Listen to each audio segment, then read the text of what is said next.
secret handshakes, hidden symbols, a shadowy network of puppet masters pulling the strings of world governments from behind closed doors. When you hear the word Illuminati, these are the images that flood your mind. You picture powerful elites meeting in underground chambers, plotting the fate of nations, manipulating economies, and engineering wars that reshape continents. The conspiracy theories are everywhere. They claim celebrities flash Illuminati hand signs during Super Bowl halftime shows. We see their supposed symbols flashed by celebrities like Beyoncé and Jay-Z. We read about them in blockbuster novels like Angels and Demons. They insist the pyramid and all-seeing eye on the American dollar bill is proof of their control. They connect dots between assassinations, revolutions, and global events spanning centuries, all orchestrated by this invisible hand. But here is something the conspiracy theorists never tell you. The Illuminati was real. Not the all-powerful shadow government of modern mythology, but an actual historical organization with documented members, written statutes, and a paper trail that survived centuries. And the true story of this secret society is far more fascinating, far more radical, and far more human than any fictional conspiracy could ever be. On a spring night in 1776, in a torchlit forest near the Bavarian town of Ingolstadt, a young law professor gathered with 4 of his students to create something unprecedented. They were not wealthy aristocrats or powerful politicians. They were intellectuals, burning with Enlightenment ideals, convinced they could change the world through the power of reason. The organization they founded that night would grow from 5 members to thousands in less than a decade. It would attract some of the greatest minds of the era, including the legendary writer Johann Wolfgang von Goethe. It would infiltrate governments, universities, and existing secret societies across Europe. And then, just as quickly as it rose, it would be crushed by the very authorities it sought to undermine. What emerged from the ashes of this real secret society was something its founder never intended: a myth, a legend, a conspiracy theory that has persisted for over 200 years and shows no signs of fading. The irony is profound. A man who dedicated his life to fighting irrationality and superstition inadvertently created one of the most persistent irrational beliefs in modern history. This is the complete documentary of the Bavarian Illuminati. We are going to dig through centuries of myth and misinformation to uncover the documented truth. We will explore the life of the brilliant, flawed professor who started it all. We will reveal the intricate organizational structure that made this secret society so effective and so feared. We will examine the real documents seized by police raids, documents that exposed the inner workings of an organization that believed it could perfect humanity itself. And we will trace exactly how a failed experiment in Enlightenment idealism transformed into the mother of all conspiracy theories. The truth, as it turns out, is stranger than any fiction, and it begins in a place where the darkness of medieval superstition collided with the dawning light of reason. To understand the Illuminati, you must first understand the world that made such an organization not just possible, but in some ways inevitable. Let us travel back to the middle of the 18th century, to a region of Central Europe known as the Electorate of Bavaria. This territory, which would later become part of modern Germany, was one of the most conservative, most religiously orthodox, and most intellectually repressive places in all of Europe. Bavaria in the 1750s and 1760s was a land frozen in time. While other parts of Europe were experiencing the revolutionary ferment of the Enlightenment, Bavaria remained firmly in the grip of the old order. The Catholic Church wielded enormous power over every aspect of daily life. Church officials approved what books could be read, what ideas could be discussed, and what subjects could be taught in schools and universities. The ruling class consisted of hereditary aristocrats who held their positions not through merit but through accident of birth. And watching over it all, maintaining ideological control with iron discipline, was one of the most powerful organizations in the Catholic world, the Society of Jesus. The Jesuits. The Jesuit order had controlled education in Bavaria for nearly a century. They ran the schools. They dominated the University of Ingolstadt, the oldest university in Bavaria. They decided what young minds could learn and, perhaps more importantly, what they could not learn. The curriculum emphasized Aristotelian logic and medieval scholasticism. The works of modern philosophers, the radical thinkers of the French and German Enlightenment, were banned. To possess a book by Voltaire or Jean-Jacques Rousseau was to court serious trouble with authorities both ecclesiastical and secular.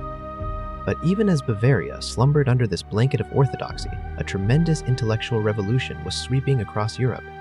This was the Age of Enlightenment, and its champions were challenging every assumption that had governed Western civilization for 1,000 years.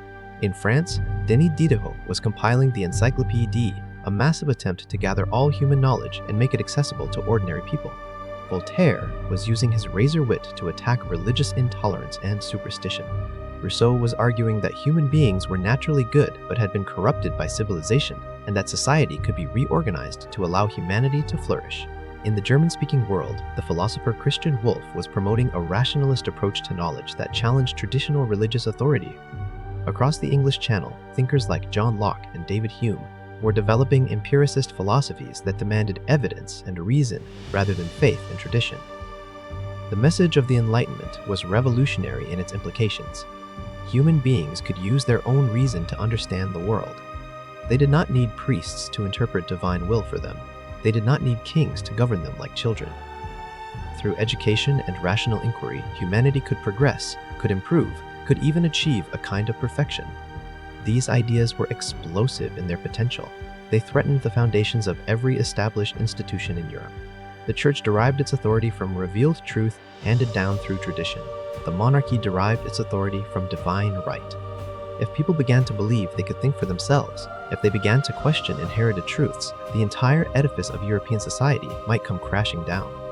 In most of Europe, these new ideas found at least some space to flourish. But in Bavaria, they were suppressed with particular vigor. The Jesuits understood the threat that Enlightenment thought posed to their position and to the social order they helped maintain. They fought back with all the considerable tools at their disposal: censorship, surveillance, control of educational institutions, the punishment of anyone who dared to spread the contagion of free thought. This created an impossible tension. Bavaria was not completely isolated from the wider world. Travelers returned from Protestant German states with stories of intellectual freedom. Smuggled books found their way across borders. Young men who went abroad for education returned with dangerous ideas. The Enlightenment was seeping into Bavaria despite all efforts to keep it out, and it was finding fertile ground among those who chafed under the restrictions of the old order. It was into this repressive environment, at this moment of simmering intellectual rebellion, that the founder of the Illuminati was born, and through a remarkable series of circumstances, he would be exposed to both worlds, the suffocating orthodoxy of Jesuit education and the liberating ideas of Enlightenment philosophy. This dual experience would shape everything that followed. Section 2. Adam Weishaupt, the man behind the myth. The founder of history's most mythologized secret society entered the world on February 6, 1748, in the Bavarian city of Ingolstadt. His name was Johann Adam Weishaupt, and the circumstances of his early life would prove crucial to the radical path he would later take. Ingolstadt was not just any Bavarian town. It was home to the oldest university in Bavaria, an institution that had been under Jesuit control for generations. It was, in many ways, the intellectual heart of Catholic Bavaria, and it was here that young Adam would experience both the suffocating orthodoxy of the old order and the intoxicating freedom of forbidden ideas. Adam's father, Johann Georg Weishaupt, was a professor of law at the University of Ingolstadt. This was a position of considerable prestige in Bavarian society. The Weishaupt family may have descended from Jewish converts to Christianity, though historians debate this point. What is certain is that Adam was born into the educated middle class, with access to intellectual resources that most Bavarians could only dream of. But tragedy struck early. When Adam was only 5 years old, in 1753, his father died. His mother followed shortly after, leaving the young boy an orphan before he had truly begun his education. This devastating loss could have ended any hope of intellectual achievement. Instead, it opened a door that would change Adam's life forever. The orphaned boy was taken in by his godfather, a man named Baron Johann Adam Freiherr von Ickstadt. This was an extraordinary stroke of fortune. Ickstadt was no ordinary guardian. He was a professor of law at the University of Ingolstadt, a member of the Privy Council, and a man who had served as personal tutor to Maximilian III Joseph, the Elector of Bavaria himself. Ickstadt moved in the highest circles of Bavarian power. But more importantly for young Adam, he was also a secret champion of Enlightenment thought. Ickstadt had studied under the rationalist philosopher Christian Wolff and had become one of the leading proponents of Enlightenment ideas in conservative Bavaria. He pushed reforms at the university, advocated for the use of German rather than Latin in scholarly work, and maintained a private library that was remarkable both for its size and its contents. This library contained over 4,200 volumes, an enormous collection for the era. And hidden among those volumes were works that would have horrified the Jesuit authorities, the writings of Voltaire, Rousseau, Diderot, and other French philosophers whose ideas were strictly banned in Bavaria. Young Adam Weishaupt was given unrestricted access to this treasure trove of forbidden knowledge. While his days were spent in the Jesuit schools of Ingolstadt, being drilled in Aristotelian logic and Catholic theology, his evenings were devoted to devouring the revolutionary ideas of the Enlightenment. This created a fundamental split in his intellectual formation. Publicly, he learned to conform to orthodox expectations. Privately, he was absorbing ideas that challenged every aspect of the world the Jesuits sought to preserve. The contrast between these two worlds made a powerful impression on the young scholar. He came to see Jesuit education not as genuine learning, but as a system of indoctrination designed to produce obedient subjects rather than free-thinking individuals. He watched how the Jesuits maintained control through censorship, surveillance, and the careful management of information. And even as he despised their goals, he could not help but admire their methods. The Jesuits had built one of the most effective organizations in human history. Their hierarchical structure, their discipline, their techniques for molding minds and ensuring loyalty were all highly sophisticated. Years later, when Weishaupt designed his own secret society, he would borrow heavily from the very organization he sought to destroy. Weishaupt proved to be a brilliant student despite his private rebellion. At age 7, in 1755, he began formal education at a Jesuit school in Ingolstadt. He excelled in his studies, mastering the classical curriculum while privately cultivating his own forbidden reading. He enrolled at the University of Ingolstadt to study philosophy, history, and canon law. In 1768, at just 20 years old, he earned his doctorate of law. 4 years later, in 1772, at the remarkably young age of 24, he became a professor of law at the same university. Then came an event that transformed both Weishaupt's career and the landscape of European education. On August 16, 1773, Pope Clement XIV issued a papal brief called Dominus Ac Redemptor, which suppressed the Society of Jesus throughout the Catholic world. The Jesuits, who had dominated Bavarian education for nearly a century, were suddenly gone. Their schools, their positions, their influence were up for grabs. Weishaupt seized the opportunity. In 1773, he was appointed professor of canon law at the University of Ingolstadt, becoming the first non-Jesuit and first layperson to hold that position in nearly 100 years. But this triumph came with a price. Former Jesuits who remained at the university made his life difficult at every turn. They obstructed his reforms, challenged his appointments, and attacked any teaching material they deemed too liberal or too Protestant.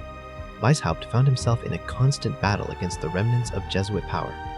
This ongoing conflict radicalized him further. He came to believe that institutions could not be reformed from within through normal channels. The forces of tradition and superstition were too entrenched, too powerful. A different approach was needed.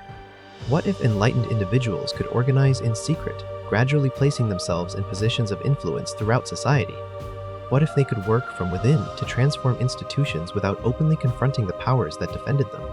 What if reason could triumph not through revolution, but through infiltration?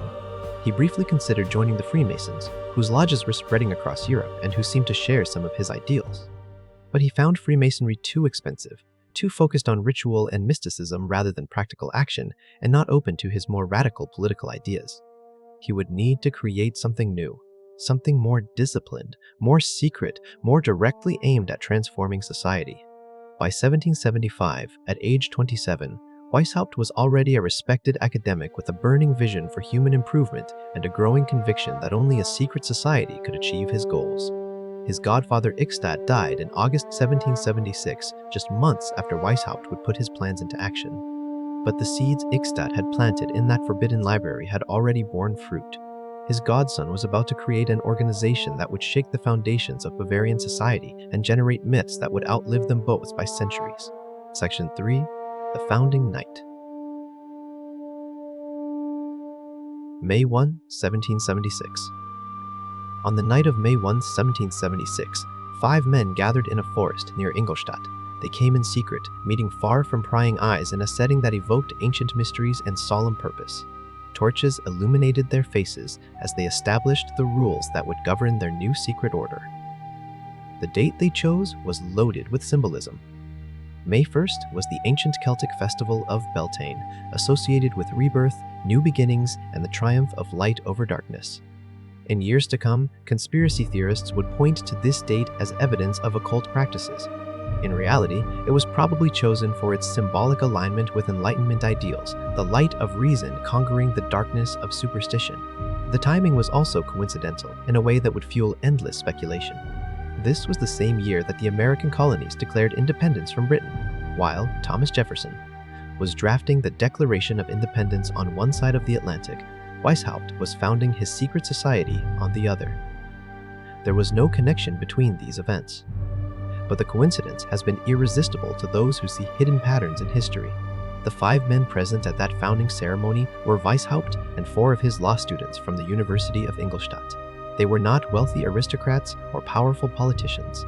They were young intellectuals filled with the idealism of their age, convinced that they could change the world through the power of organized reason.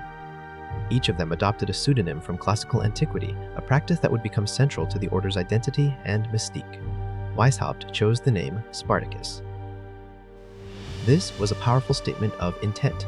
The historical Spartacus was a Thracian gladiator who led the largest slave revolt in Roman history, challenging the might of Rome itself from 73 to 71 BCE.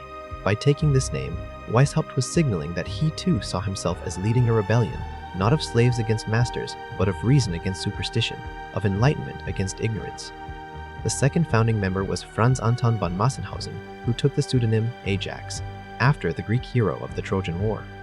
Massenhausen was just 18 years old, but he would prove to be the order's most energetic early recruiter. His connections among students at various universities would be crucial to the society's early growth. The third member was Max Edler von Mers, who became Tiberius after the Roman emperor. He joined Weishaupt and Massenhausen in forming the initial leadership council, known as the Areopagus, after the ancient Athenian council that met on the hill of Ares. The fourth member was Andreas Sutor, who took the name Erasmus Roterodamus after the great Renaissance humanist Erasmus of Rotterdam. Ironically, Sutor would later be expelled from the order for laziness, demonstrating that even founding members were not immune to Weishaupt's strict standards. The fifth founding member was known only as Bauhof or Bauhof, who adopted the pseudonym Agathon, after an ancient Greek poet and philosopher. Little else is recorded about this mysterious figure. Initially, the order was not called the Illuminati at all.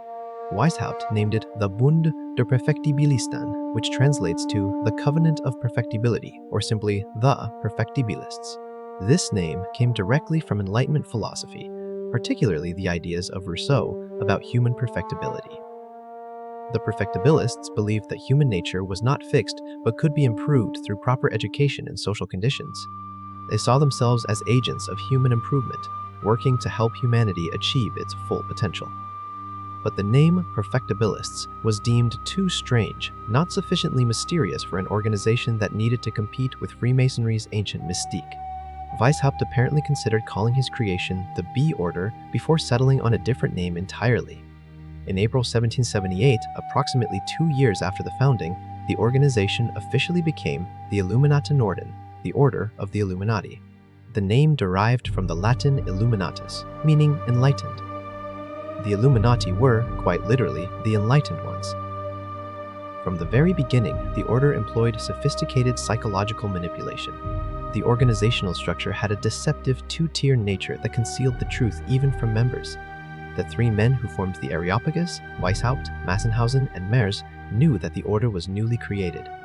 But new recruits were deliberately led to believe something very different. They were told that the Illuminati had ancient origins, that the organization existed beyond Ingolstadt with branches throughout Europe, and that mysterious, unknown superiors guided the order from positions so elevated that even Weishaupt answered to them. This was all fiction. There were no ancient origins, there were no branches beyond Ingolstadt in those early days, there were no unknown superiors. Weishaupt himself was the supreme leader, operating under his pseudonym Spartacus. But the deception served multiple purposes. It gave the order an aura of ancient authority and hidden wisdom. It created mystique that attracted recruits seeking connection to something larger than themselves. And it protected Weishaupt's identity as the true leader, creating layers of confusion that would shield him if the organization were ever exposed. The stated goals of the new society were radical by the standards of 18th century Bavaria. The Illuminati opposed what they called superstition, obscurantism, and religious influence over public life. Weishaupt was careful to clarify that he was against how religion was practiced and imposed, not against religion itself, but in practice. This meant opposing the Catholic Church's stranglehold on Bavarian education and culture. The Illuminati opposed the abuses of state power by monarchs and worked toward eliminating the hegemony of territorial princes. This positioned the order against absolutist government, though not necessarily against limited constitutional monarchy. The ultimate goal was nothing less than the perfection of human nature. Weishaupt envisioned a future in which enlightened individuals, freed from superstition and tyranny, would create what he called a state of liberty and moral equality. In this utopian vision, the obstacles thrown up by subordination, rank, and riches would be overcome. All of humanity would live as one great family, governed by reason and universal morality rather than by kings and priests. How would such a transformation be achieved? Not through violent revolution. Weishaupt rejected the idea of armed uprising as premature and counterproductive. Instead, the Illuminati would work through patient infiltration.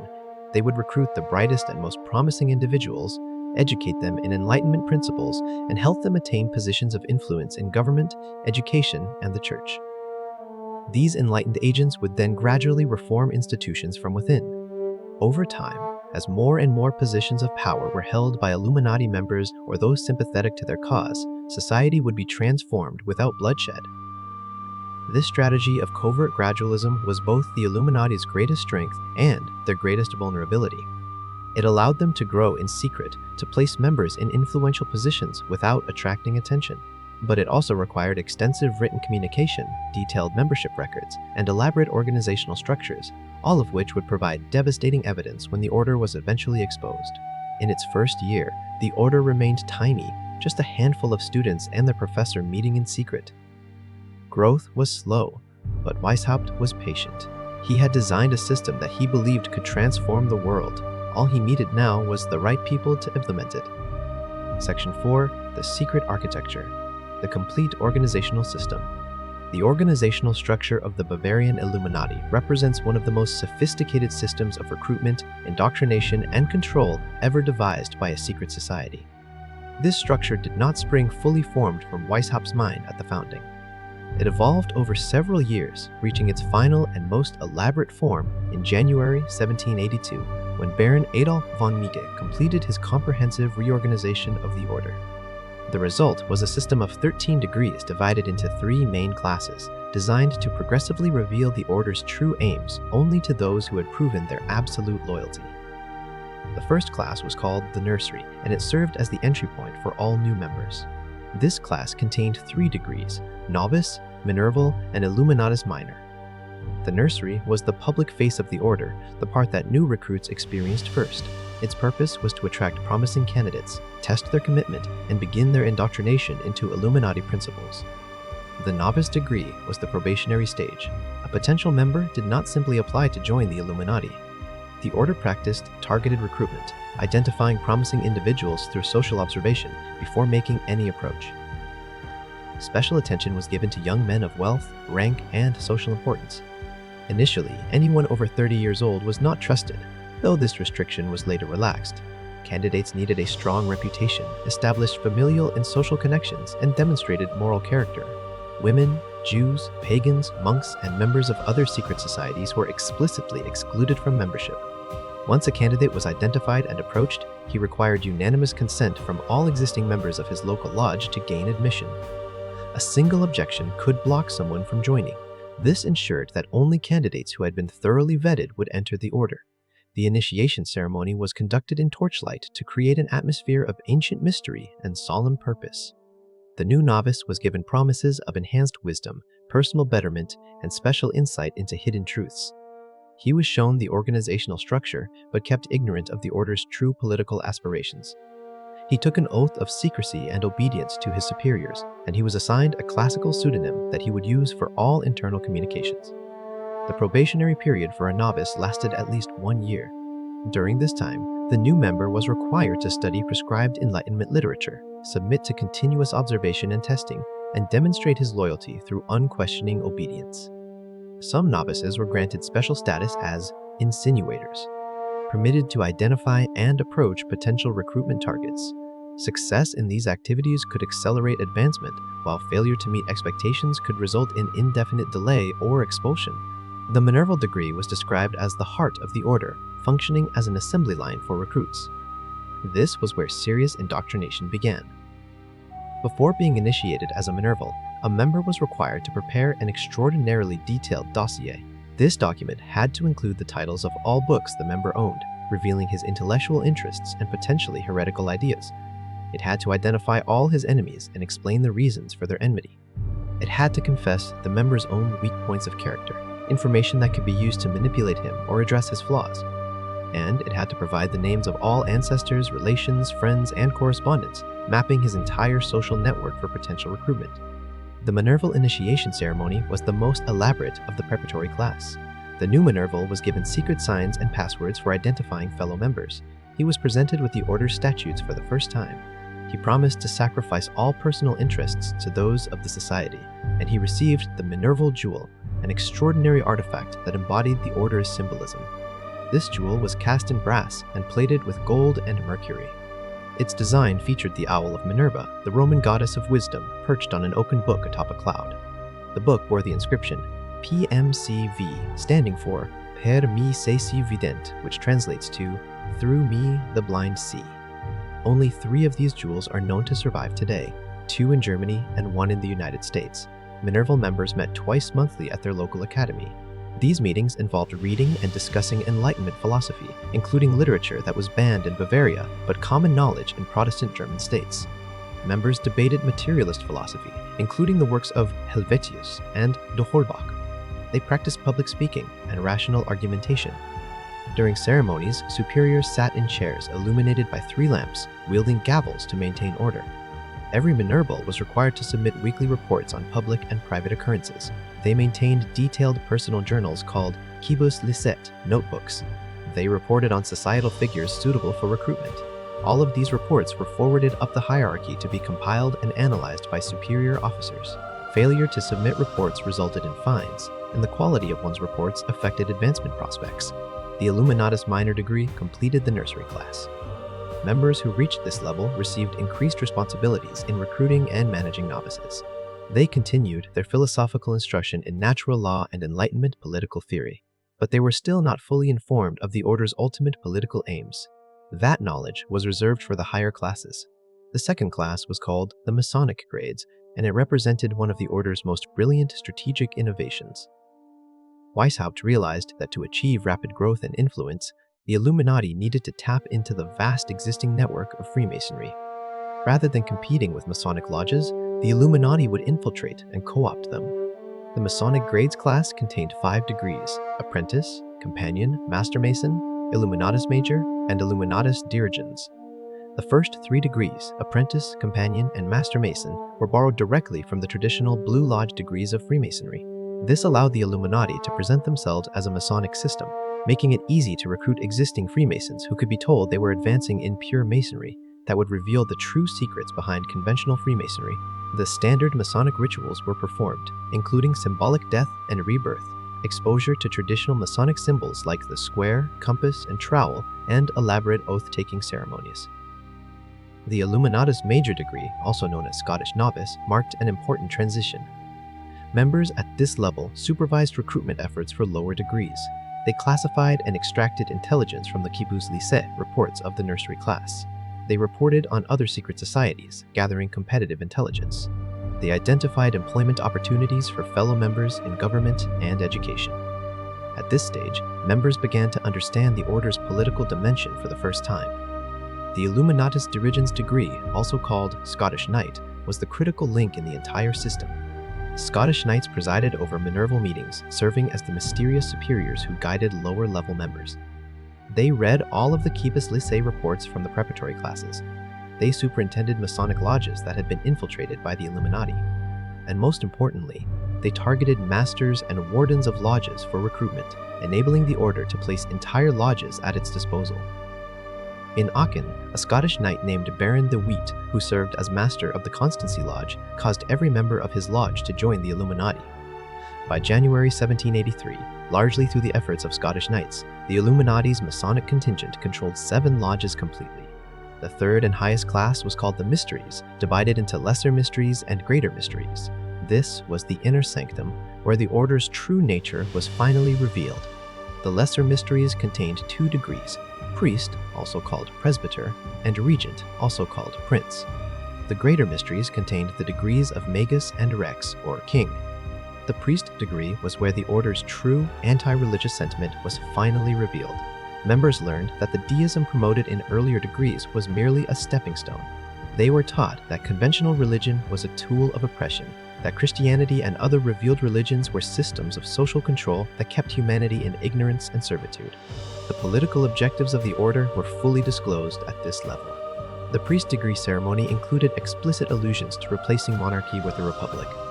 One phrase from the ritual stated, "If the king is not the best of the citizens, let the best be king." This was revolutionary doctrine in 18th century Europe. The regent degree conferred regional governance powers. Regents managed entire provinces, appointed lower officers, received comprehensive intelligence reports, and implemented strategic directives from the highest leadership. Notable figures who received this rank include Johann Wolfgang von Goethe, who was elevated directly to regent upon joining in 1783, though he took little active interest in the order's affairs. The greater mysteries remain somewhat shrouded in uncertainty. The magus degree was supposed to represent the highest philosophical illumination, possibly including elements of magic, alchemy, and theurgy. Nigge had interests in esoteric traditions that Weishaupt found appalling, and conflict over the content of this degree was one factor in their eventual split. The rex, or king degree, was the theoretical apex of the system, though it is unclear whether its rituals were ever fully developed or its ceremonies ever performed. In practice, Weishaupt maintained supreme control regardless of the formal degree structure. This elaborate system served multiple purposes.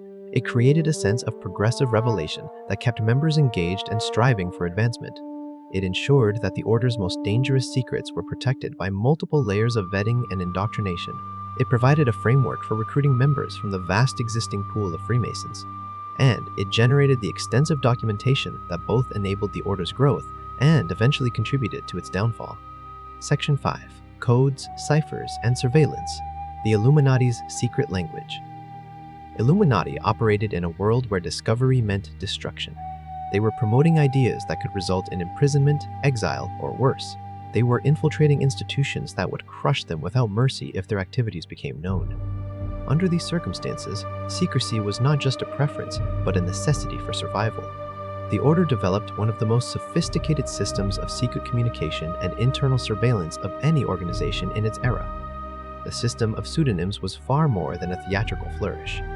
Every member adopted a classical name from antiquity that concealed his true identity in all internal communications. This meant that even if correspondence fell into the wrong hands, the real identities of the people involved would remain hidden. Weishaupt was Spartacus. His second-in-command, Xavier von Zwack, was Cato, named after the Roman senator famous for his integrity. Baron von Miege was Philo, after the Jewish philosopher Philo of Alexandria. Goethe was Abaris, a legendary Scythian priest. Johann Gottfried Herder was Damasus Pontifex, after Pope Damasus I. Duke Ernest II of Saxe-Gotha-Altenburg was Quintus Severus, or Timoleon, after the Corinthian statesman. The pseudonym system served psychological as well as practical purposes. Adopting a new identity reinforced commitment to the order. It created a sense of connection to the wisdom of the ancient world, and it promoted a kind of egalitarianism within the order, as all members, regardless of actual social rank, became equal under their classical names. A duke and a student were both just fellow initiates with ancient pseudonyms. Cities and provinces also received code names to confuse anyone who might intercept correspondence. Munich was called Athens. Ingolstadt was Eleusis, after the site of the ancient Greek mystery cult. Ravensburg was Sparta. Freising was Thebes. Vienna was Rome. Bavaria itself was called Achaia, after a region of ancient Greece. These geographical codes meant that even if an outsider intercepted a letter discussing activities in Athens or Eleusis, they would not immediately know that the letter was referring to Munich or Ingolstadt. The order also adopted a modified calendar to further obscure their communications. Instead of the standard Christian calendar, they used the Persian or Zoroastrian calendar, in which year 1 corresponded to 602 in the Christian calendar, the year of the coronation of King Yazdegerd III, the last Zoroastrian ruler of Persia. This calendar predated the Islamic calendar, symbolizing a connection to ancient wisdom that preceded the monotheistic religions. In the higher degrees, members sometimes called themselves the Order of Fire or the Cult of Fire, referencing Zoroastrian fire worship and the illuminating flame of reason. For truly sensitive communications, the Illuminati employed numerical substitution ciphers. Letters were replaced with numbers according to cipher keys that were distributed only to authorized members. At least 2 different cryptographic alphabets were used simultaneously. Complex lists paired numbers with coded terms, letters, words, and phrases. When police finally raided the homes of Illuminati leaders, they discovered cipher lists containing over 350 entries. These lists enabled authorities to decode intercepted correspondence, providing devastating evidence of the order's scope and aims. The order also possessed instructions for producing invisible ink, providing an additional layer of security for correspondence that might be inspected by postal authorities. Letters could appear completely innocent on the surface while containing hidden messages visible only when treated with the appropriate chemical solution. The internal surveillance system was perhaps the most invasive aspect of Illuminati practice. Weishaupt modeled this system on Jesuit methods, creating what can only be described as a system of mutual espionage among members. Every member was required to submit monthly reports to their superior. These reports were designated quibus licet, meaning to those who are permitted. The designation indicated that the letter should be opened by the immediate superior. More sensitive communications could be marked soli, meaning to him alone, allowing a letter to bypass the immediate superior and reach higher authority. The most critical information could be marked primo, meaning to the first, ensuring it would reach the highest leadership. The content of these reports was extraordinarily comprehensive. Members were required to document all intellectual and spiritual experiences. They had to provide detailed portraits and descriptions of fellow members. They recorded daily observations on friends and enemies of the order. They reported the minutes of any initiations they attended. They assessed the characters and lives of newly initiated members. They tracked lodge returns showing attendance and activities. They forwarded any reports they received from subordinates. They noted progress on recruitment candidates, and they identified prospects for adding new members.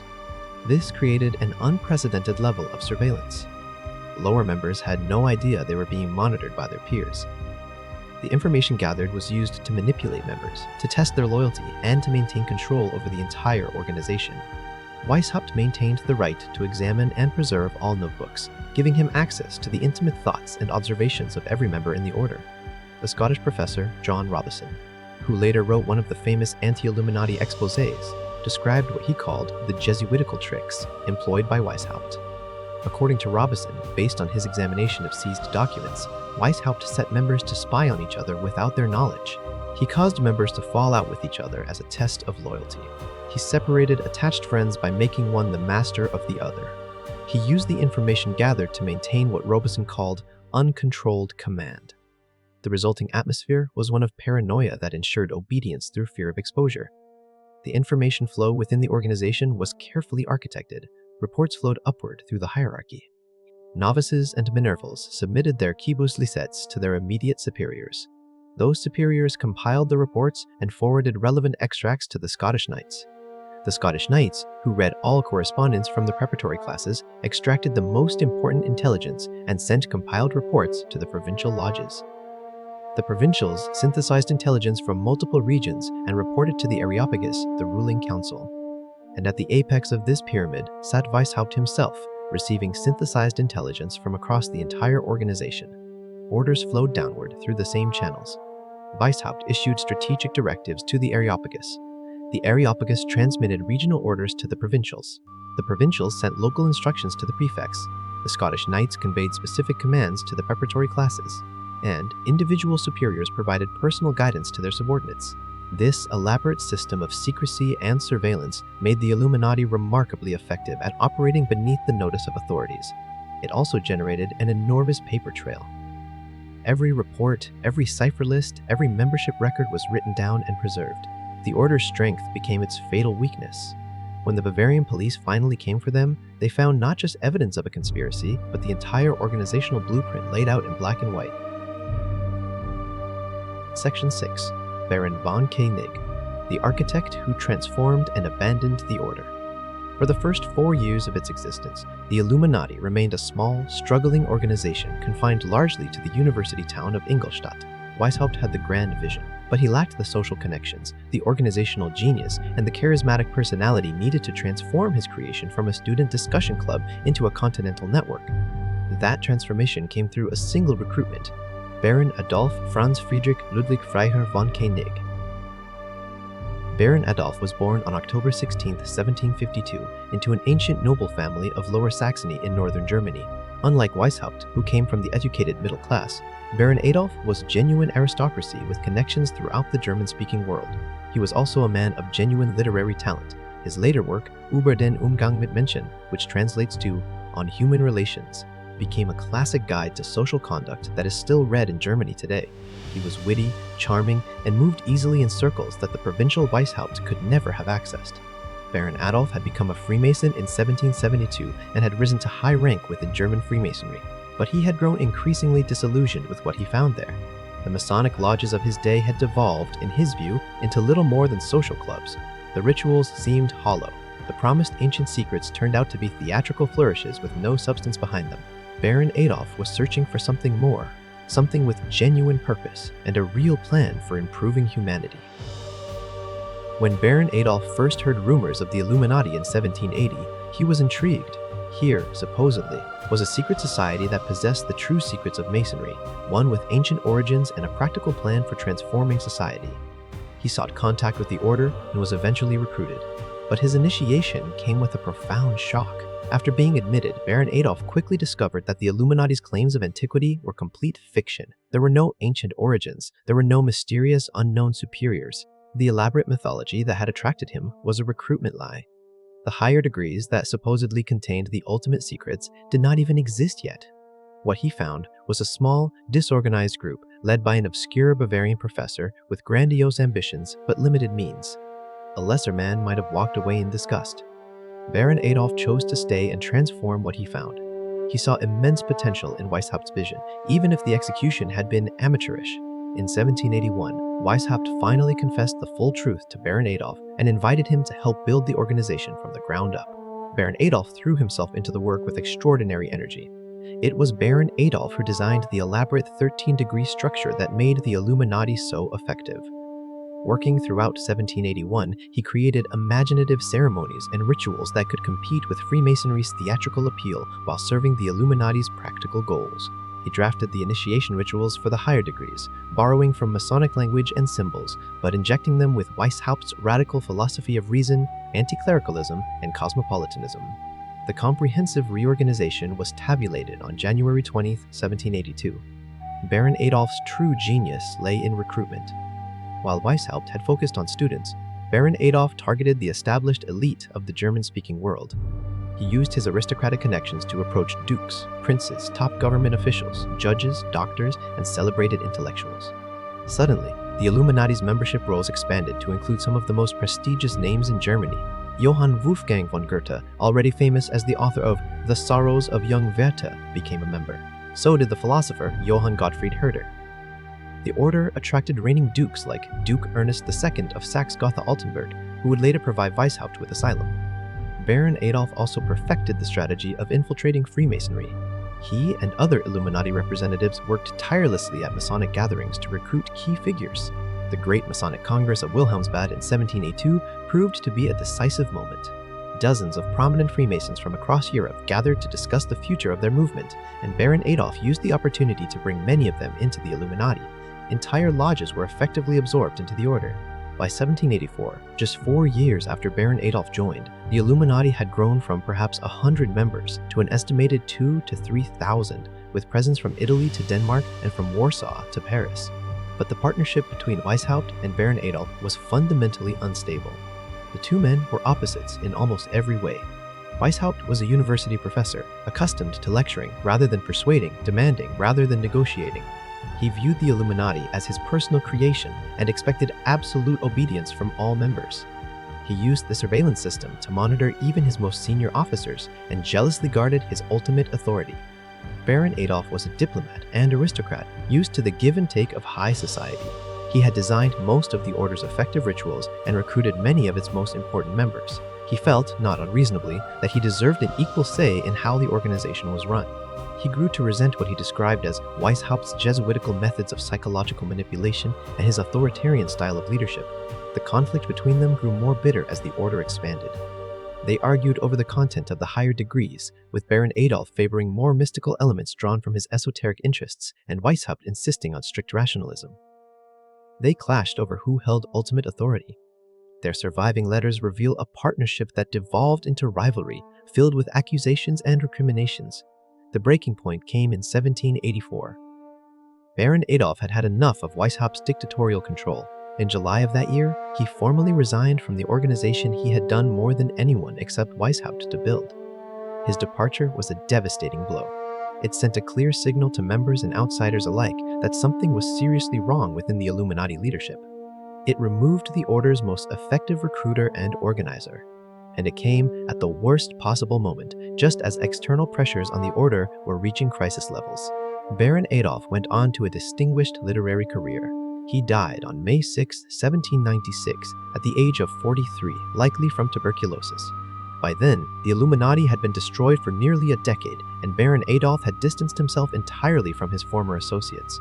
But his legacy lived on in the organizational structure he had created, a structure so sophisticated that it became a model for later secret societies and the foundation for conspiracy theories that would persist for centuries. Section 7. The Illuminati Elite. Members who shaped history. The membership roster of the Bavarian Illuminati reads like a who's who of late 18th century German culture and politics. The order successfully recruited intellectuals, artists, government officials, and genuine royalty. Understanding who joined and why reveals much about both the appeal of the Illuminati and the world they were trying to transform. The most famous name on the membership rolls was undoubtedly Johann Wolfgang von Goethe, the literary giant of the German language. Goethe joined the Illuminati in 1783, taking the pseudonym Abaris after a legendary Scythian priest said to have traveled the world on a golden arrow given to him by the god Apollo. At the time of his initiation, Goethe was already one of the most celebrated writers in Europe. His novel, The Sorrows of Young Werther, had made him an international sensation and had helped launch the Sturm und Drang literary movement. Goethe was recruited in Weimar, where he served as a privy councillor to Duke Charles Augustus of Saxe-Weimar-Eisenach. He was elevated directly to the rank of regent upon joining, a testament to his prestige. But despite this high rank, Goethe appears to have taken little active interest in the order's operations. He attended some meetings and participated in discussions of Enlightenment philosophy, but he was not involved in recruitment or organizational work. After the Illuminati's suppression, Goethe rarely spoke about his membership, though he never renounced the ideals the order represented. Another major literary figure who joined was Johann Gottfried Herder, the philosopher, theologian, and critic who helped shape German Romanticism. Herder took the pseudonym Damasus Pontifex, after Pope Damasus I, an interesting choice for a member of an organization that viewed the Catholic Church as an obstacle to human progress. Herder was a major influence on Goethe and on German intellectual life more broadly. His ideas about the organic development of cultures and languages would later influence nationalist movements across Europe. The order also attracted scientists and scholars. Johann Bode was a prominent astronomer who directed the Berlin Observatory. He is best known today for Bode's law, a mathematical formula that describes the spacing of planets in the solar system. Bode took the pseudonym Amelius after a Neoplatonist philosopher. His participation shows that the Illuminati's appeal to reason and scientific inquiry resonated with practicing scientists. Perhaps more significant for the order's practical operations was its recruitment of government officials. Xavier von Zwack was a high-ranking Bavarian government official who served as Weishaupt's second-in-command. Operating under the pseudonym Cato, after the Roman senator known for his moral integrity, Zwack handled much of the order's administrative work. It was the police raid on Zwack's home in 1786 that produced the most damaging evidence against the Illuminati. Karl von Dahlberg was another powerful government figure who joined the order. He later became the Archbishop Elector of Mainz and the Prince Primate of the Confederation of the Rhine under Napoleon. His pseudonym was Bacco di Verulam, a reference to the English philosopher Francis Bacon. Dahlberg's membership demonstrates that the Illuminati penetrated to the highest levels of both secular and ecclesiastical power in Germany. The order's reach extended into genuine royalty. Duke Ernest II of Saxe-Gotha. Altenburg was perhaps the most important noble member, using the pseudonyms Quintus Severus and Timoleon. Ernest provided crucial support to the Illuminati and later gave asylum to Weishaupt after his banishment from Bavaria. His court at Gotha became a refuge for persecuted Illuminati members. Ernest was known for his interest in Enlightenment ideas and his patronage of learning. Duke Ferdinand of Brunswick, one of the most senior Freemasons in Europe, also had connections to the Illuminati. His pseudonym was Aaron, after the brother of Moses. Ferdinand had served as Grand Master of multiple Masonic lodges and played a key role in the Congress of Wilhelmsbad. His exact relationship to the Illuminati is debated by historians, but his presence at the edges of the organization demonstrates how high its reach extended. Duke Charles Augustus of Saxe-Weimar-Eisenach, Goethe's patron, was associated with the order, though his level of involvement is unclear. His small duchy of Weimar became one of the intellectual centers of German culture, and the concentration of Illuminati members in his court was remarkable. The order included military figures as well. Various officers in the armies of the German states were recruited, providing the Illuminati with potential armed support if it were ever needed. Doctors, lawyers, merchants, and clergy all joined, creating a cross-section of educated society bound together by Enlightenment ideals and mutual obligation. Membership statistics tell their own story. At its peak, the Illuminati may have had between 2,000 and 3,000 members, though some estimates place the number as low as 650 verified members and others as high as 2,500. Modern scholarly analysis has confirmed approximately 394 names as definite members. Approximately 50% of members were government officials and civil servants, enabling the order's strategy of influencing policy from within. About 1/3 of the membership was noble, and roughly 40% were also Freemasons, reflecting the success of the infiltration strategy. Geographically, the Illuminati spread primarily through the German-speaking world, with strongholds in Bavaria, Thuringia, and Austria.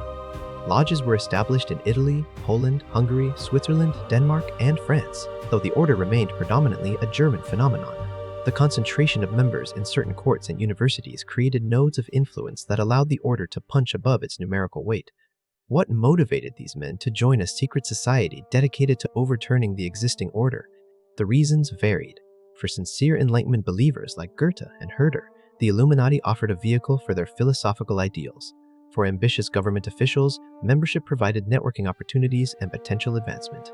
For nobles frustrated with the rigidity of the old regime, the order offered a vision of a more rational society. For those already in Freemasonry, the Illuminati promised the true secrets that conventional lodges had failed to deliver. The quality of the membership was the order's greatest achievement and, ultimately, one of the factors that ensured its survival in memory. When the Bavarian government exposed the Illuminati, they were not just revealing a conspiracy of obscure radicals. They were exposing a network that included some of the most respected names in German culture and politics. This made the revelation all the more shocking and contributed to the enduring power of Illuminati conspiracy theories. If Goethe could be an Illuminatus, the reasoning went, who else might secretly belong to such organizations? Section 8. The Masonic Infiltration, a Strategy of Invisible Conquest. The rapid expansion of the Bavarian Illuminati from a handful of students to thousands of members across Europe was made possible by one of the most audacious strategies in the history of secret societies, the systematic infiltration and co-optation of Freemasonry. Rather than building their network from scratch, the Illuminati attached themselves like a parasite to an existing host, using Masonic lodges as recruitment centers, cover organizations, and operational infrastructure. Freemasonry in the late 18th century was at the height of its influence and prestige. Masonic lodges had spread across Europe, attracting members from the aristocracy, the professional classes, and the emerging bourgeoisie. The lodges offered a space for social networking, intellectual discussion, and participation in elaborate rituals that promised access to ancient secrets. Major political figures, intellectuals, and even monarchs held Masonic memberships. The network was vast, well-established, and socially respectable. Weishaupt recognized both the potential and the limitations of Freemasonry. The potential lay in the ready-made network of individuals already inclined towards secrecy, ritual, and progressive ideals. The limitations lay in what Weishaupt saw as Freemasonry's lack of purpose. The lodges engaged in rituals and symbols, but to what end? They promised ancient wisdom but delivered theatrical ceremony. Weishaupt believed he could offer Freemasons what they were really seeking: genuine purpose, practical goals, and a real plan for transforming society. Weishaupt himself joined a Masonic lodge in March 1777, the lodge Theodor zum Guten Rat, Theodore of Good Counsel in Munich. He bore the Masonic name Sanchoniaton, later changed to Cosiris, and then Scipio Aemilianus. His initiation was not an act of genuine conversion to Freemasonry, but a strategic move. He was there to learn their methods, make contacts, and begin the process of recruitment. The strategy that emerged was elegant in its simplicity. Illuminati members would join Masonic lodges, rising to positions of influence within them. Once they held leadership positions, they could begin recruiting the most promising lodge members into the Illuminati.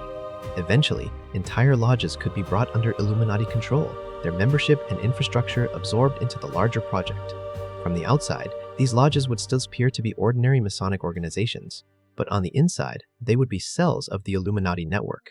This approach required the creation of the Masonic grades within the Illuminati hierarchy. By incorporating the three traditional Blue Lodge degrees of Freemasonry, Apprentice, Companion, and Master Mason, the Illuminati could present themselves as a legitimate branch of Masonry.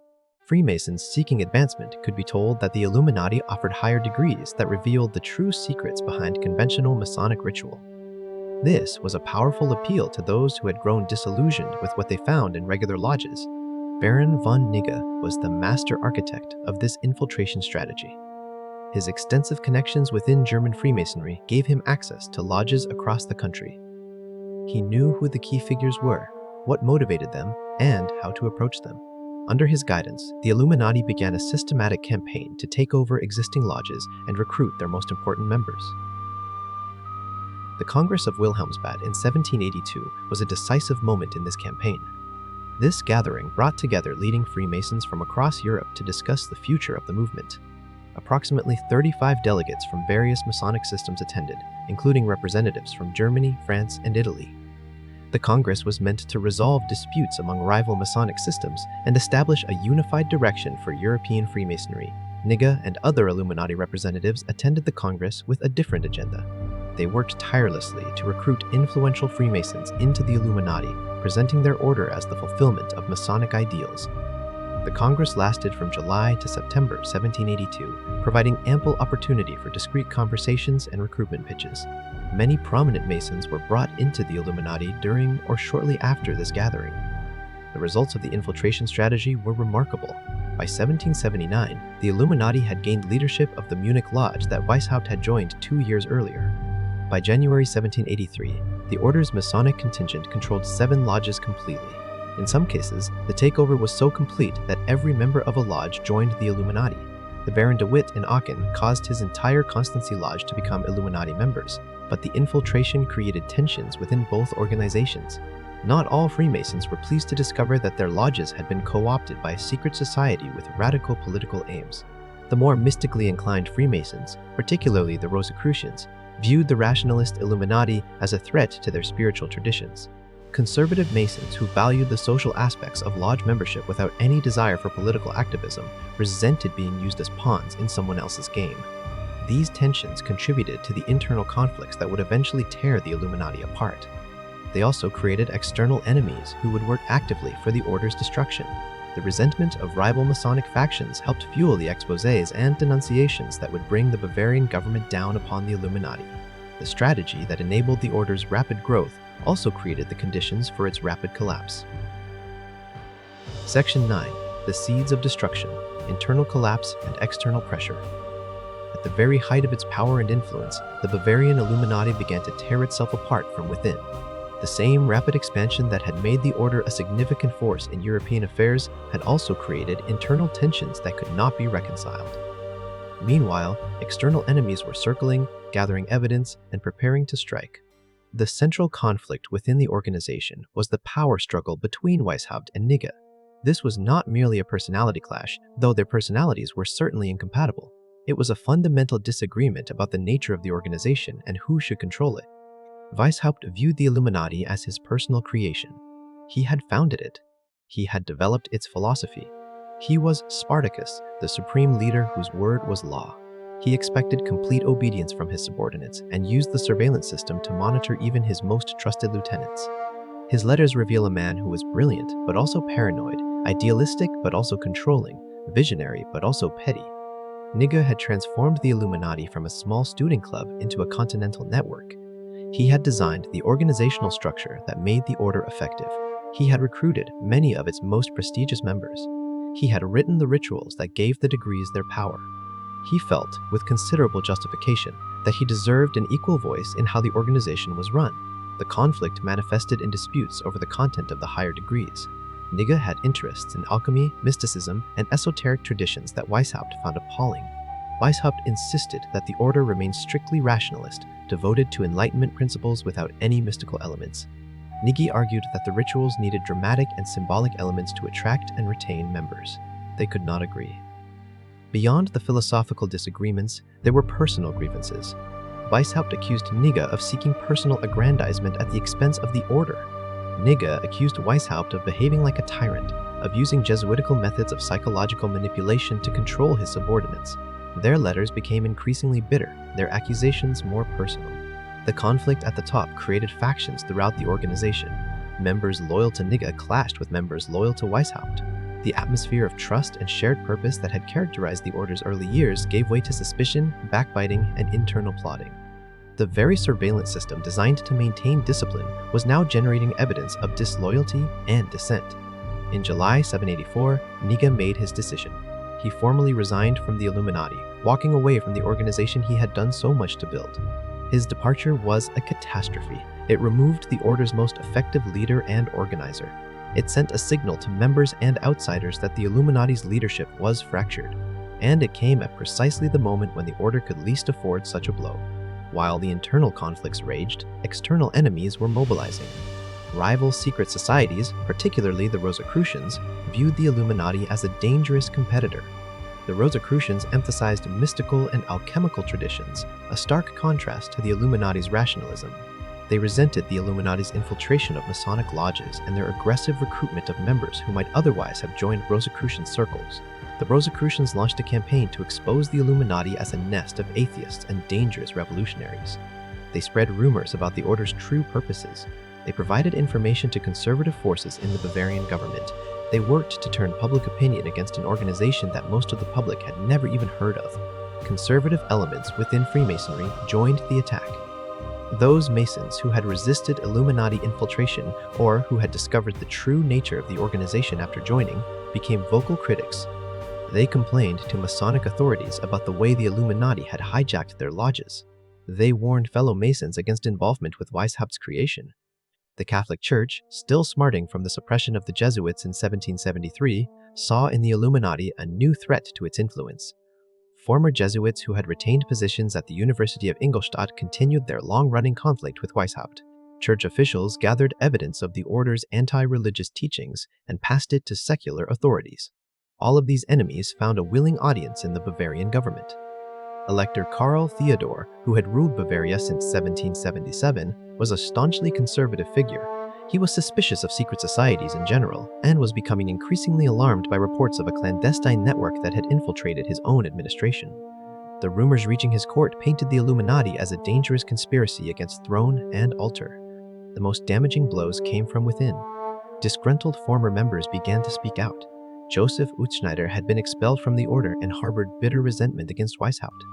Along with other disillusioned initiates, he began writing letters to the Grand Duchess of Bavaria and other authorities, revealing the society's existence, its secret practices, and what he claimed were its dangerous revolutionary goals. These exposés mixed fact with exaggeration. The former members had genuine knowledge of the order's structure and practices, but they also had personal grievances that colored their accounts. They claimed the Illuminati were plotting to overthrow all religion and government. They alleged that the order condoned immorality and even justified assassination as a means to its ends. Some of these accusations had basis in materials found in the order's internal documents. Others were wild exaggerations or outright inventions. But accurate or not, the accusations provided the Bavarian government with the justification it needed to act. The combination of internal collapse and external pressure had created a perfect storm. The order that had seemed so powerful just a year earlier was now vulnerable, its leaders divided, its secrets exposed, its enemies circling for the kill. Section 10. The Hammer Falls, the Bavarian Suppression. Destruction of the Bavarian Illuminati came swiftly and brutally. Elector Karl Theodor, convinced that a dangerous conspiracy was operating within his own government, resolved to eliminate the order completely. The suppression unfolded in a series of edicts, investigations, and police actions that left the Illuminati shattered within just 3 years. The first official blow fell on June 22, 1784, when Karl Theodor issued a general edict banning all unauthorized secret societies, associations, and fraternities within Bavarian territory. The Illuminati were not mentioned by name, but they were clearly the primary target. The edict was a warning shot, giving members a chance to dissolve their organization voluntarily before more severe measures were taken. The Illuminati leadership, overconfident in the secrecy of their organization and in their network of influential connections, largely ignored this warning. They believed they were untouchable. They had members in the highest levels of government, in the judiciary, in the military. Surely such a powerful network could not be suppressed by a single edict. This proved to be a catastrophic miscalculation. In March 1785, the government followed up with a second, much more explicit edict. This one mentioned the Illuminati by name, denouncing them as a treasonous threat to both the throne and the church. The order was formally outlawed. Membership was declared a crime. Government agents began a systematic campaign of interrogations and arrests. The timing coincided with the internal crisis sparked by Niga's resignation. The order was already reeling from the loss of its most effective organizer. Now, it faced a determined government assault.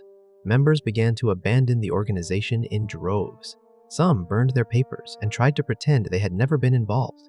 Others cooperated with authorities, providing information in exchange for leniency. Weishaupt himself was among the first casualties.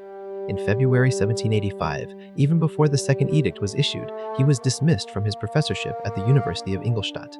The official reason given was his demand that the university library include certain books deemed godless by authorities, works that would supposedly spread the germ of unbelief among students. The government demanded that Weishaupt publicly recant by taking the Tridentine Confession of Faith. He refused and was dismissed with a pension of 400 florins. Now unemployed and facing mounting pressure, Weishaupt fled Bavaria. He first went to Regensburg, a Protestant-free imperial city considered a haven of religious tolerance. He unsuccessfully attempted to find a professorship in Vienna.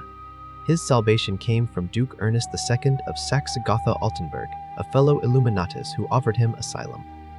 In 1787, Weishaupt arrived in Gotha with the title and pension of a court counselor. When Elector Karl Theodor demanded his extradition, Duke Ernest refused. Weishaupt would spend the remaining 43 years of his life in Gotha, writing defenses of his order and his principles, but never returning to Bavaria. The most devastating blow to the Illuminati came in October 1786 with a police raid on the home of Xavier von Zwack, the high-ranking government official who had served as Weishaupt's second-in-command. Zwack himself managed to escape, but the authorities discovered something far more valuable than a single fugitive. In his residence, they found the Motherlode, a vast archive of the Illuminati's most secret documents. The papers seized at Zwack's home included internal statutes detailing the order's structure and aims. They included membership lists containing both pseudonyms and real names, allowing authorities to identify who had been involved. They included the cipher systems used for secret communications, enabling investigators to decode intercepted letters. They included internal essays on topics that would scandalize respectable society, including defenses of atheism and discussions of suicide. Perhaps most damaging were materials that seemed to confirm the worst accusations against the order. There were plans for creating a female branch of the Illuminati, intended to manipulate men of high rank through romantic entanglements. There were medical instructions for performing abortions. There were recipes for poisons and invisible ink. Whether these materials represented serious plans or mere academic exercises, they provided spectacular ammunition for the order's enemies. In August 1787, the government issued a third and final edict. This one imposed the death penalty for mere membership in the Illuminati. No one appears to have actually been executed under this law, but the threat was clear. The order's remaining members were relentlessly hunted. Those who were caught were fired from government and academic positions. Some were imprisoned, others were banished from Bavaria entirely. The suppression extended beyond Bavaria's borders. Other German states, alarmed by the revelations from Munich, took action against suspected Illuminati within their own territories. The network that had stretched from Italy to Denmark was systematically dismantled. By 1787, just 11 years after its founding and barely a decade after its period of rapid growth, the historical Bavarian Illuminati was effectively dead. Section 11. The damning evidence. What the seized documents revealed. Documents seized during the Bavarian suppression provided an unprecedented window into the inner workings of a secret society. The government was not content merely to suppress the Illuminati. They wanted to expose them to public view, to demonstrate to the world the danger that had been lurking within Bavarian society.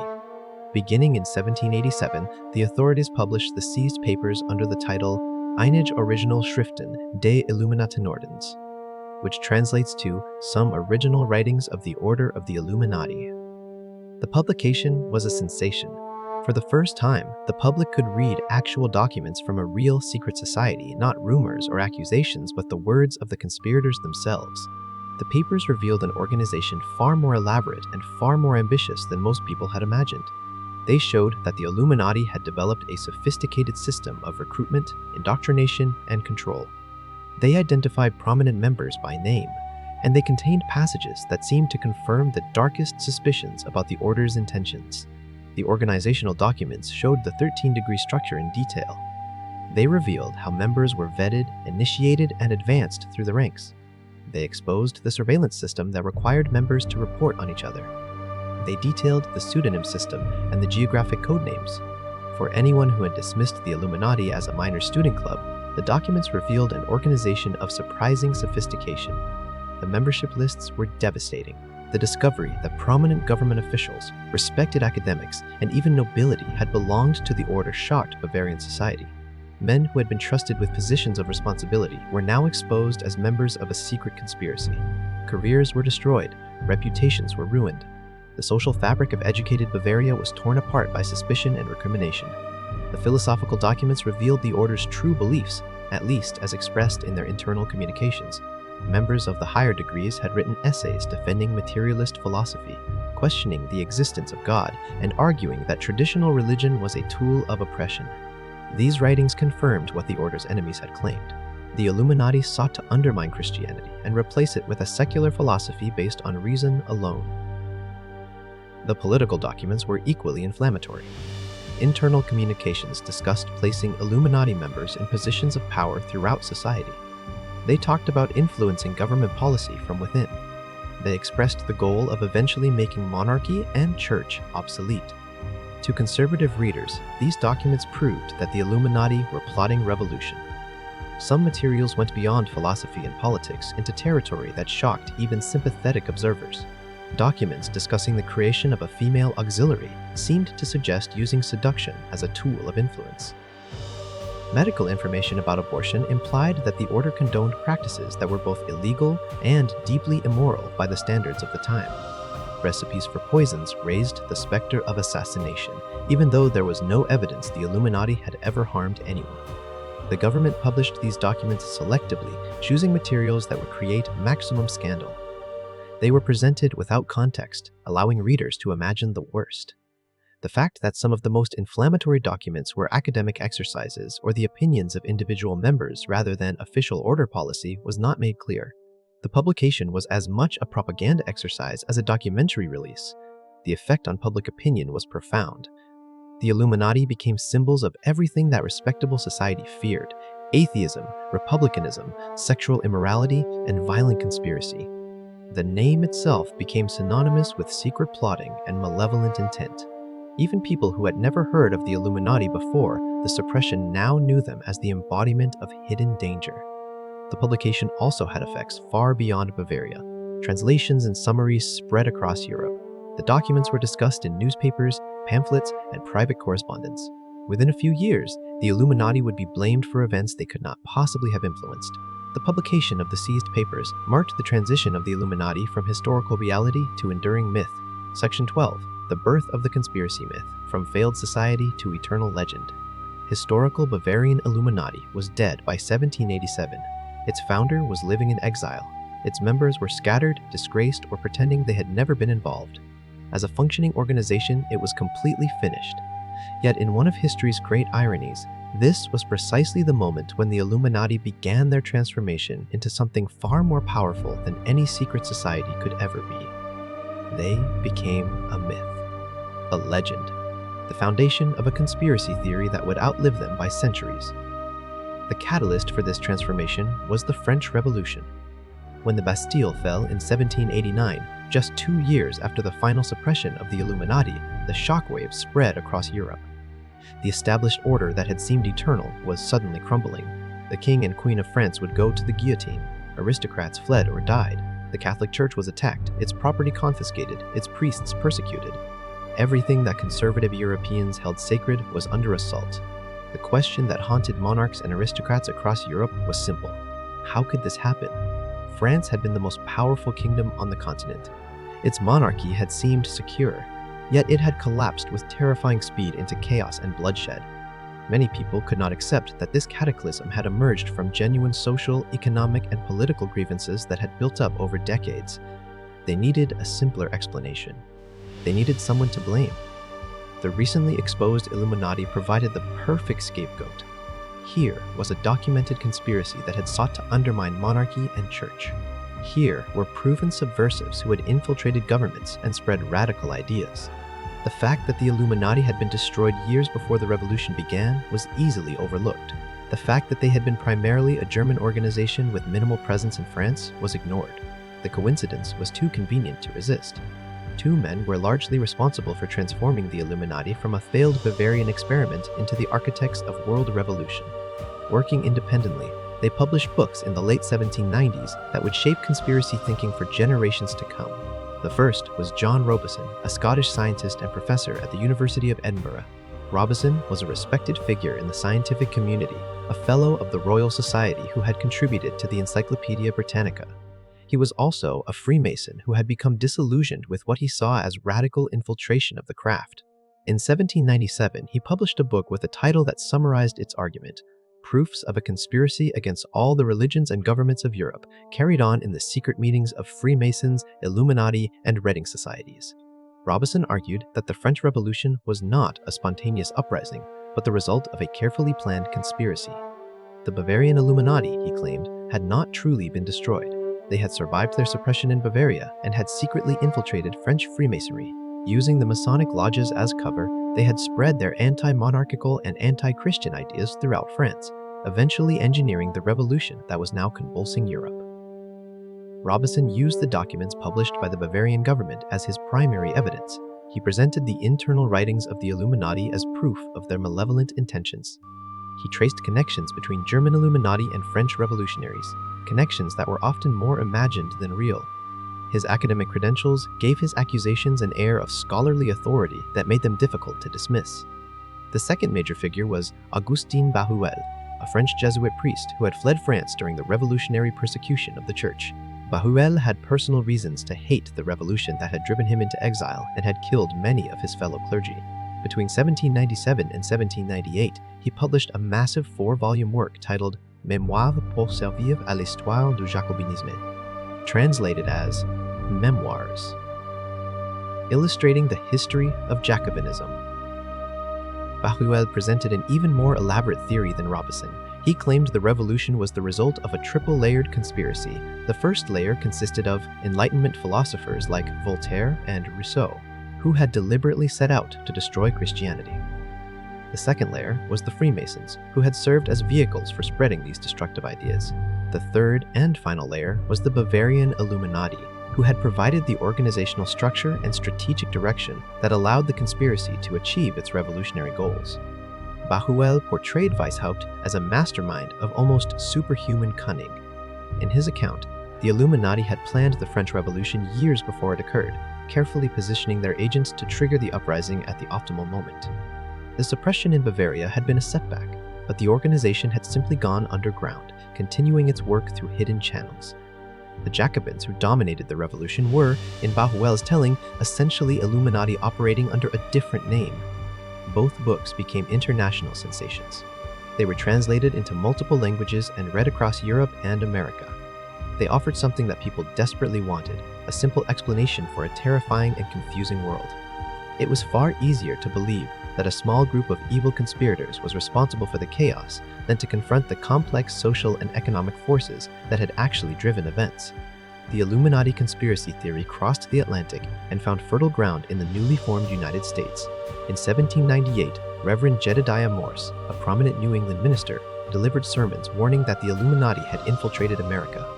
He claimed the order was working to undermine the young republic, to destroy Christianity and to bring the horrors of the French Revolution to American shores. Other ministers and political figures took up the warning.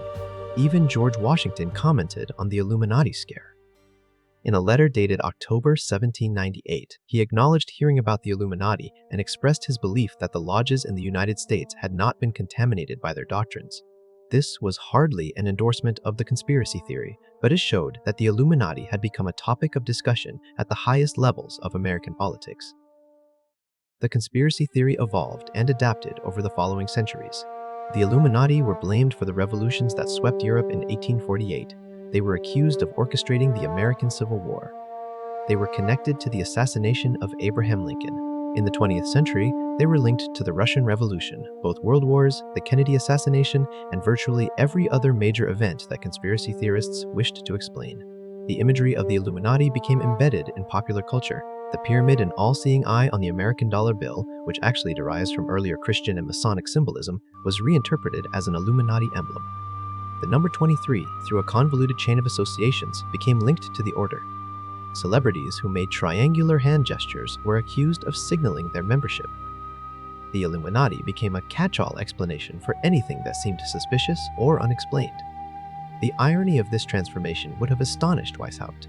He had founded his order to combat irrationality and superstition. He had believed that reason and education could free humanity from the darkness of unfounded beliefs. Instead, his failed experiment became the foundation of one of the most irrational and persistent superstitions of the modern era. The man who wanted to enlighten the world inadvertently created a myth that has darkened it. Modern historians have thoroughly documented what the Illuminati actually were and what they actually did. We know their membership. We have their internal documents. We can trace their brief rise and sudden fall. The scholarly consensus is clear. The historical Illuminati were a small, short-lived organization that achieved none of their ultimate goals and left virtually no lasting influence on the events that followed their suppression. But historical evidence has little power against a compelling myth. The Illuminati of conspiracy theory are not the historical Illuminati. They are a symbol, a placeholder for anxieties about hidden power and secret control. As long as people feel that unseen forces are shaping their world, they will find the Illuminati waiting to embody those fears. Section 13, The Legacy, Separating History from Mythology. More than 2 centuries have passed since the suppression of the Bavarian Illuminati. The men who founded the order, who argued about its direction, who built and then destroyed it, have been dead for nearly 200 years. Yet the name Illuminati remains instantly recognizable to hundreds of millions of people around the world. What is the true legacy of this remarkable and remarkably misunderstood organization? The historical legacy is surprisingly modest. The Illuminati existed for approximately 11 years, from their founding in 1776 to their effective destruction in 1787. During that time, they recruited somewhere between 600 and 3,000 members, depending on which estimates one accepts. They infiltrated Masonic lodges, placed members in government positions, and generated extensive documentation of their activities. And then they were suppressed, their leaders exiled or disgraced, their network dismantled. What lasting influence did they have? Remarkably little. Despite conspiracy theories that credit them with everything from the French Revolution to the formation of the United Nations, historians have found no evidence that the Illuminati significantly influenced any major historical event after their suppression. The French Revolution was driven by French conditions, not by a secret society that had been destroyed 2 years before it began. The revolutions of the 19th century arose from their own causes, not from plots hatched in 18th century Bavaria. The members themselves went on to varied fates. Weishaupt spent over 4 decades in exile, writing philosophical works that attracted little attention. Goethe became the towering figure of German literature, rarely mentioning his youthful involvement with the order. Nietzsche achieved lasting fame for his book on social conduct, not for his role in building the Illuminati. The order's members moved on with their lives, and the organization they had built left, in the words of one historian, no enduring traces of influence. Yet, if the Illuminati's direct historical impact was minimal, their indirect cultural impact has been enormous. The conspiracy theories that emerged in the 1790s proved extraordinarily durable. They provided a template that has been adapted to explain events for over 2 centuries. The basic structure of Illuminati conspiracy thinking, the idea that a secret society controls world events from behind the scenes, remains influential today. This template has been applied to many different alleged conspiracies. Sometimes the secret controllers are called the Illuminati, Sometimes they are given other names: the New World Order, the Deep State, the Cabal, the Elite. But the underlying structure remains the same. A small group of powerful people, working in secret, manipulates events that appear random or chaotic. Nothing happens by accident. Everything is connected. The truth is hidden, but those who look hard enough can find it. Why has this pattern of thinking proven so persistent? Psychologists suggest that conspiracy theories satisfy deep human needs. They provide explanations for events that otherwise seem meaningless. They offer a sense of special knowledge, making believers feel they understand what others cannot see.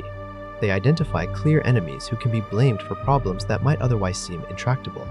In a complex and often frightening world, the idea that someone is in control, even if that someone is malevolent, can be perversely comforting. The historical Illuminati were neither the all-powerful puppet masters of conspiracy theory, nor the simple discussion club that some skeptics have suggested. They were something more interesting, a genuine attempt to change the world through secret organization and gradual infiltration. They recruited impressive members and built a sophisticated structure. They failed not because they were exposed to some all-seeing authority, but because of internal conflicts, external enemies, and the inherent difficulties of maintaining secrecy while pursuing ambitious goals. Their story is a cautionary tale about the limits of idealism and the dangers of overreach. Weishaupt believed that a small group of enlightened individuals could transform society from within. He underestimated the resistance they would face, both from established powers and from human nature itself. The conflicts that destroyed the Illuminati, the power struggles, the jealousies, the betrayals, were not imposed from outside. They emerged from within, from the very human failings that Weishaupt's philosophy was supposed to transcend. The mythology of the Illuminati tells us less about the 18th century than about the centuries that followed. The persistence of Illuminati conspiracy theories reflects ongoing anxieties about power, secrecy, and control. It reflects a distrust of institutions that has grown rather than diminished over time. It reflects a desire to find simple explanations for complex events. The Illuminati of myth are not historical figures, but psychological projections, screens onto which fears and suspicions are projected. Modern scholarship has largely solved the historical puzzles surrounding the Illuminati. We know who they were, what they believed, and what happened to them, but solving the mystery has not dispelled the myth. The conspiracy theories continue, adapting to new circumstances, incorporating new events, finding new audiences. The Illuminati have become immortal not in spite of their failure, but because of it.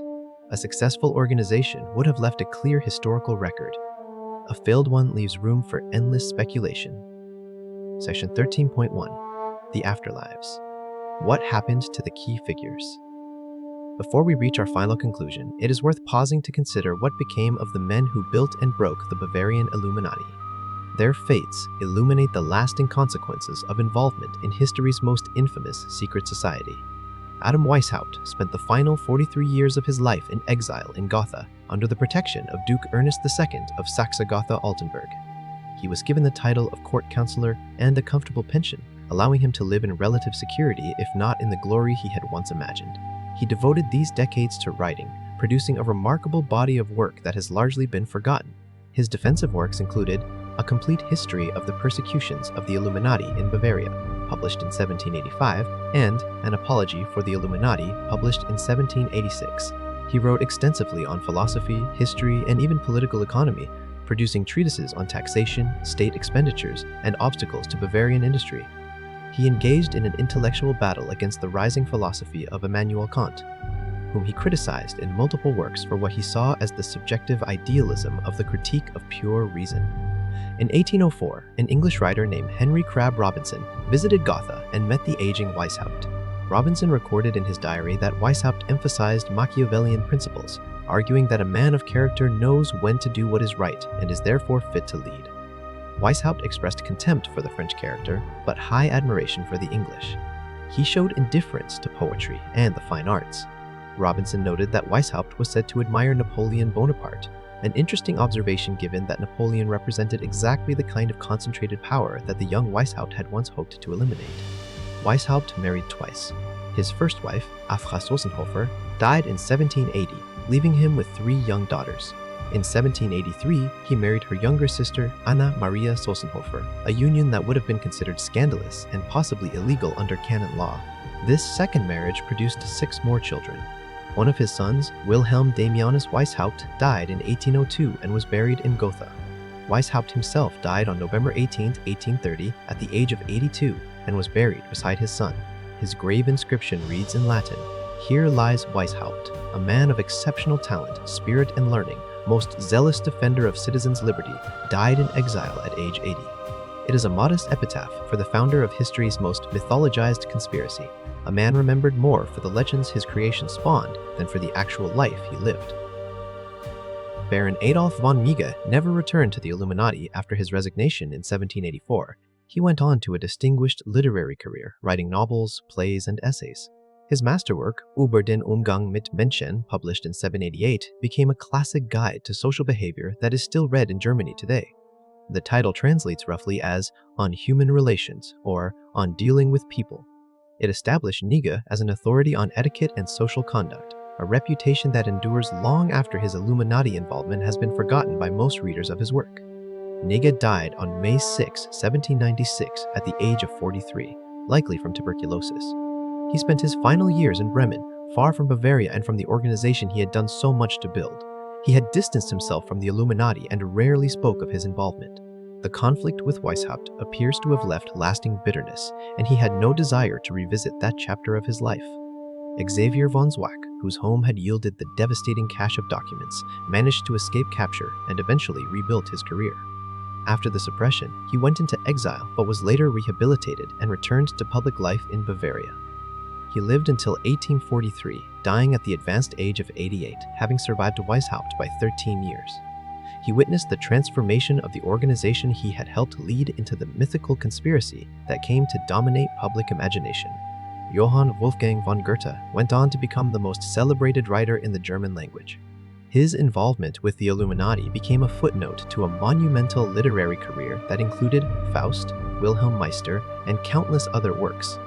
He rarely discussed his membership and never participated actively in the Order's affairs, even during its existence. He died in 1832, 2 years after Weishaupt, as one of the most honored men in Europe.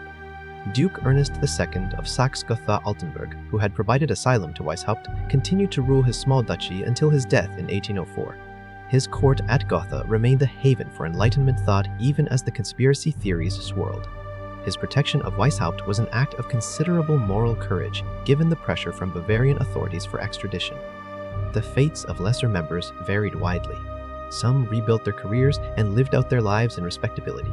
Others remained tainted by their involvement and never recovered their former positions. A few continued to hold Illuminati ideals privately while publicly conforming to the expectations of conservative society. The organization they had belonged to was gone, but its influence on their lives persisted in different ways. What none of them could have anticipated was the afterlife their organization would enjoy in the imagination of future generations. The men of the Illuminati thought they were building a vehicle for human improvement. They had no idea they were creating the foundation for a mythology that would outlive them all by centuries and show no signs of fading. Section 13.2 Historical versus Mythological. A Final Reckoning. The gap between the historical Illuminati and the Illuminati of conspiracy theory is so vast that they might as well be entirely different entities. Understanding this gap is essential for anyone who wants to grasp what actually happened in 18th century Bavaria and why it matters today. The historical Illuminati were confined to a specific time and place. They existed from 1776 to approximately 1787, primarily in Bavaria and the German-speaking world. Their membership probably never exceeded 3,000 at its peak and may have been considerably smaller. They were suppressed by the Bavarian government and left no organizational successors. The mythological Illuminati are eternal and omnipresent. They supposedly stretch back to ancient Egypt or Babylon. They survived their supposed suppression and continue to operate today. They have infiltrated every government, every major institution, every center of power on Earth. Their membership includes world leaders, celebrities, and billionaires. They control everything from the music industry to the global financial system. The historical Illuminati had specific, documented goals. They wanted to spread Enlightenment values, reason, tolerance, secular education, the reduction of ecclesiastical and monarchical power. These goals were radical for their time, but were shared by many Enlightenment thinkers who had no connection to the order. The mythological Illuminati have vague, sinister goals that shift depending on who is describing them. They seek world domination, the establishment of a new world order, the enslavement of humanity, the worship of Satan, or various combinations of these and other dark purposes. Their goals are whatever the conspiracy theorist needs them to be. The historical Illuminati failed. They were discovered, exposed, suppressed, and scattered. Their founder spent the last 4 decades of his life in obscure exile. Their members moved on to other pursuits. Their organization collapsed completely within a decade of its founding. The mythological Illuminati succeeded beyond their wildest dreams. They engineered the French Revolution. They founded the United States. They orchestrated World War I, World War II, and the Cold War. They assassinated presidents. They manipulate elections. They control the media. There is virtually no major event in modern history that some conspiracy theorist has not attributed to their machinations. The historical Illuminati generated extensive documentation that historians have studied for over 2 centuries. Their internal statutes, correspondence, membership lists, and philosophical writings survived the suppression and are available in archives and published collections. Scholars have written detailed analyses of every aspect of their organization. The mythological Illuminati leave no evidence because their power allows them to suppress or destroy anything that might expose them. The absence of evidence is interpreted as proof of their effectiveness at covering their tracks. This makes the mythological Illuminati unfalsifiable. No evidence can disprove their existence because they are powerful enough to eliminate any such evidence. Why does this gap matter? Because conspiracy theories about the Illuminati are not harmless entertainment. They distort public understanding of how the world actually works. They provide simple explanations for complex problems, discouraging the hard thinking required to understand and address real issues. They can fuel hatred and violence by identifying scapegoats for social problems. And they distract attention from the actual concentrations of power that do exist and that might be addressed through democratic action. The historical Illuminati deserve to be remembered for what they actually were: a fascinating experiment in Enlightenment idealism, a case study in the difficulties of maintaining secrecy while pursuing ambitious goals, and a cautionary tale about the unintended consequences of good intentions. They were neither heroes nor villains, but human beings trying to change their world according to their lights. The mythological Illuminati deserve to be recognized for what they are: a projection of fears and anxieties onto a convenient historical screen, a template for explaining away complexity, and a distraction from the real challenges facing human societies. They tell us nothing about the 18th century, but much about the psychological needs that conspiracy theories serve. Understanding the difference between these 2 Illuminatis is not just an academic exercise. It is essential for navigating a world in which misinformation spreads faster than truth, and in which conspiracy thinking poses real dangers to democratic society. The story of the Bavarian Illuminati shows both the appeal and the danger of secret knowledge, both the power and the limits of organized idealism, and both the persistence and the absurdity of conspiratorial explanations for historical events. Conclusion. So what have we learned on this journey through the shadows of history? We have met Adam Weishaupt, a brilliant, flawed professor who believed he could perfect humanity through secret education and gradual infiltration. We have explored the world that created him, a Bavaria suffocated by religious orthodoxy while the light of enlightenment burned across Europe. We have traced the founding of his secret society in a torchlit forest, watched it grow from 5 students to thousands of members across the continent, and witnessed its spectacular collapse under the weight of internal conflict and external persecution. We have examined the elaborate organizational structure, the 13 degrees, the 3 classes, the sophisticated system of pseudonyms and ciphers and surveillance that made the Illuminati both effective and vulnerable. We have met Baron von Nigge, the aristocratic organizer who transformed the order and then abandoned it. We have seen the roll call of famous members, from Goethe to dukes, from scientists to government officials, men who risked their careers and reputations for a utopian vision. We have watched the hammer fall, the edicts issued, the raids conducted, the documents seized and published for a scandalized public to read. And we have traced the transformation of a failed secret society into the mother of all conspiracy theories, blamed for everything from the French Revolution to the present day. The real master plan of the historical Illuminati was nothing like what conspiracy theorists imagine. It was not a scheme for world domination through occult rituals and demonic pacts. It was an idealistic, naive, and ultimately doomed attempt to enlighten humanity through secret education. Weishaupt believed that if enough enlightened individuals could be placed in positions of influence, society would gradually transform itself without bloodshed or revolution. Kings and priests would not need to be overthrown. They would simply become obsolete as humanity matured beyond the need for their guidance. The plan failed. The Illuminati were crushed before they could achieve any of their goals. But their failure gave birth to something far more enduring than success ever could have. The myth of the Illuminati has proven more powerful than the reality. It has shaped how millions of people understand power, secrecy, and the hidden forces they believe govern their lives. The truth about the Illuminati is stranger than fiction and, in many ways, more fascinating. It is a story of ambition and failure, of idealism and betrayal, of the eternal human desire to understand and control a world that often seems random and chaotic. The real Illuminati were men, not monsters. Their dreams were utopian, not malevolent. Their methods were secretive, but their goals were, by their own lights, benevolent. History remembers them not for what they did, but for what they came to represent. In the end, Adam Weishaupt achieved a kind of immortality, though not the kind he sought. He wanted to be remembered as the man who enlightened humanity. Instead, he is remembered as the founder of history's most persistent conspiracy theory. The light he tried to bring has been twisted into shadows. The reason he championed has been overwhelmed by the very superstition he sought to destroy. And perhaps that is the most sobering lesson of all. The best intentions can lead to unintended consequences. The most rational plans can spawn the most irrational beliefs. The attempt to control how the world thinks can end up proving how little control anyone really has. Well. This documentary, her research and journey ends here. You can always watch the video if you want to remember the information you learned. If you are sleeping right now, then I will be quiet. Good night, baby. We love you. If you found this deep dive into the true history of the Bavarian Illuminati valuable, make sure to hit that subscribe button and turn on notifications so you never miss our explorations of history's greatest mysteries.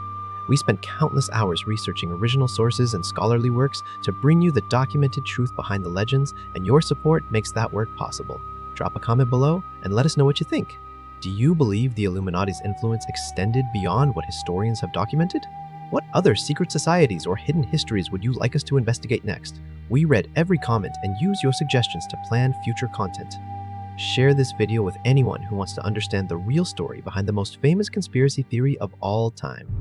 Thank you for watching, and remember, the truth is always more interesting than the myths that obscure it.